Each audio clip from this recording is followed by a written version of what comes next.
Ever dreamed of becoming president? You'd have your own tennis court and bowling alley in your house and be on speed dial with, well, anyone you liked. But what actual powers would you have? Well, as it turns out, a lot, including the power to make new orders at the stroke of a pen. An executive order is a written order composed and signed by a sitting U.S. president. That's right, POTUS has the power to issue one just like that, and it has the force of law. So where do presidents get this power?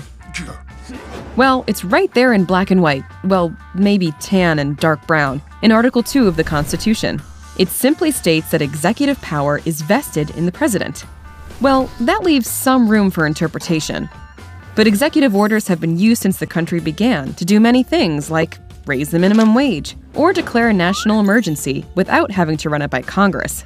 Because U.S. democracy is all about the separation of powers between the executive branch, Congress, the courts, executive orders can feel a little, well, undemocratic. Like, what's to stop presidents from signing executive orders willy-nilly? Want to change New York City to Hot Dog Town? Executive order. Want to make a new traffic light system that has 13 different colors? Well, there are some rules. For example, presidents can't sign executive orders designed to give them more power. They can only enact orders that are already in their job description and don't violate existing law. And federal courts can strike down executive orders that don't fit this criteria, and Congress can pass a bill to block one. Thanks, separation of powers. Oh yes, and a new president can cancel the executive orders of the previous one. The Emancipation Proclamation that freed enslaved people in slave states was actually an executive order.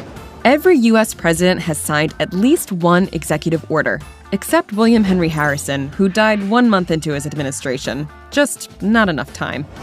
Franklin D. Roosevelt, who was a president during the Second World War, holds the record with 3,721.